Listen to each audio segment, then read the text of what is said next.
Hello दोस्तों, स्वागत है आपका लर्न विथ अश्विनी में। और इस वीडियो में हम पृथ्वी के बारे में पढ़ने वाले हैं।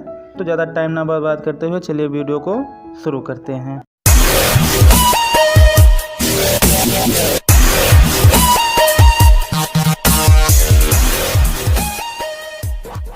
तो देखिए यहाँ पे लिखा है the earth is the third nearest planet to the sun.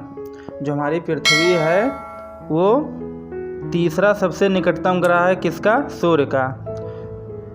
जो सूर्य के सबसे करीब में तीसरा सबसे निकटतम ग्रह वो कौन सा है? वो है हमारा पृथ्वी। On the basis of its size, और इसके आकार के अनुसार, इसके साइज के अनुसार it is fifth largest planet. ये क्या है? पांचवा सबसे बड़ा ग्रह है। तो पृथ्वी के बारे में हमने दो चीज़ें जान ली।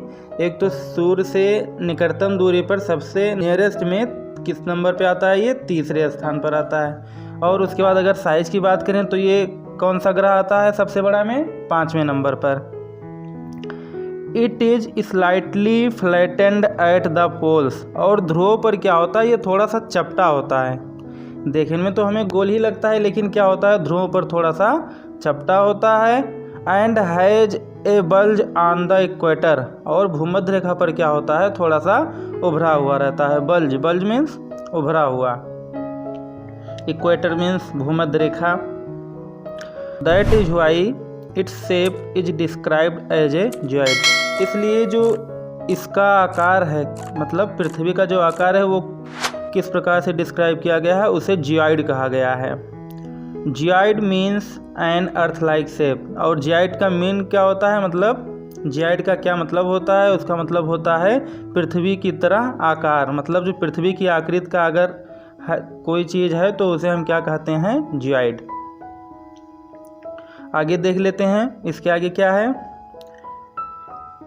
The earth is only planet where the life is possible, और पृथ्वी ही एकमात्र ऐसा ग्रह है जिस पर क्या है? जीवन संभव है।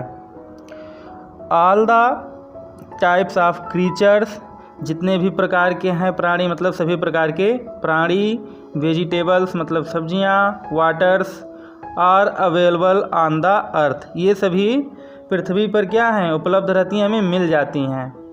एक्सेप्ट द अर्थ, पृथ्वी को छोड़कर। देयर इज नो प्लानेट, कोई भी प्लानेट या कोई भी ग्रह। Where the life would be possible in the solar system, जहाँ पर जीवन संभव हो। कहने का मतलब ये है कि सोलर सिस्टम में ऐसा कोई और भी ग्रह नहीं है जहाँ पर क्या हो? जीवन संभव हो, पृथ्वी को छोड़कर। केवल पृथ्वी ही एकमात्र ऐसा ग्रह है जहाँ पर जीवन संभव है। The earth is neither too hot not too cold, ना तो पृथ्वी बहुत ज़्यादा गर्म है और ना ही बहुत ज़्यादा ठंडी है। एक ये भी वजह है पृथ्वी पर जीवन संभव होने का। इट हैज वाटर, इसके पास पानी है। किसके पास? पृथ्वी के पास। एंड एयर, और क्या है? वायु है। Which are essential for the life of the creatures, जो जीवों के जीवन के लिए बहुत ही उपयोगी है। इसेंशियल्स मीन्स उपयोगी। The air has life supporting gases like oxygen, और गैसों में कुछ ऐसी गैसें होती हैं जो जिन्हें प्राणवायु कहा जाता है, जैसे ऑक्सीजन। ऑक्सीजन को भी हम क्या कहते हैं? प्राणवायु कहते हैं, क्योंकि इन्हीं के द्वारा हमारा जीवन संभव है, इसलिए हम इन्हें प्राणवायु कहते हैं। बिकॉज ऑफ दीज रीजन, यही कारण है the earth is a unique planet in the solar system, कि पृथ्वी सौर मंडल का एक अनोखा ग्रह है। यूनिक मतलब अनोखा, प्लानेट मीन्स ग्रह। अब इसके आगे देख लेते हैं और भी क्या है। तो यहाँ पे देखिए लिखा है it appears of in blue colour from the space, और ये अंतरिक्ष से हमें किस कलर में दिखाई देता है? नीले कलर में दिखाई देता है। अगर हम अंतरिक्ष में से पृथ्वी को देखें तो वो किस कलर का दिखाई देता है? नीले कलर में। So it is called the blue planet, इसलिए इसे नीला ग्रह भी कहा जाता है।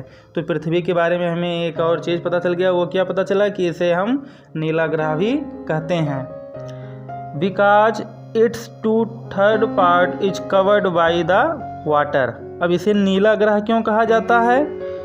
क्योंकि इसका 2/3 भाग, 2/3 मतलब 2/3 भाग क्या है, वो पानी से घिरा हुआ है। अब 2/3 भाग का मतलब क्या होता है? जैसे मान लीजिए यहाँ पर आपको ये शेप दिख रहा है, ये मान लीजिए क्या है, पृथ्वी है। कुछ इसी प्रकार से पृथ्वी है, हालांकि एकदम गोल तो नहीं है, क्योंकि अभी हमने पहले पढ़ा कि ध्रुव पर थोड़ा सा चपटा होता है और भूमध्य रेखा पर क्या होता है, थोड़ा सा उभरा हुआ होता है। तो मान लेते हैं कि ये हमारा क्या है, पृथ्वी है। अब 2/3 का क्या मतलब हुआ कि अगर इसको हम 3 बराबर भागों में बांट दें, ये ऐसे, अब 3 बराबर भागों में बांटने का मतलब ये है कि अब इसमें ये 2 भाग क्या हो, जल से घिरा हुआ हो और 1 भाग क्या है, ज़मीन हो। तो इस प्रकार से ये हो गया 2/3 भाग, मतलब 2/3 भाग। अब जो ये नहीं है कि केवल इधर इतना किनारे पर पूरा पानी ही पानी रहेगा और इधर पूरा ज़मीन, कहीं कहीं पर ऐसे थोड़ा थोड़ा यहाँ भी पानी यहाँ भी पानी, इस प्रकार से पूरा जो पृथ्वी है वो 2/3 भाग जो है जल से घिरा हुआ है, इसलिए ये हमें नीला दिखाई देता है। द सीज, समुद्र, ओशियंस महासागर, रिवर्स नदियाँ, वे खाड़ियाँ, are available on the earth only, और ये सब केवल और केवल पृथ्वी पर ही उपलब्ध हैं। समुद्र, महासागर, नदियाँ, खाड़ियाँ, ये सब केवल और केवल कहाँ उपलब्ध हैं, हमारी पृथ्वी पर।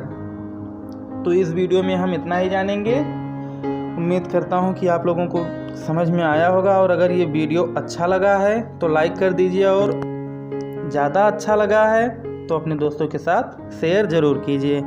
और अभी तक जिन्होंने चैनल को सब्सक्राइब नहीं किया है वो चैनल को सब्सक्राइब ज़रूर कर लें, और जिन्होंने कर लिया है वो दोबारा सब्सक्राइब नहीं करेंगे, नहीं तो चैनल अनसब्सक्राइब हो जाएगा।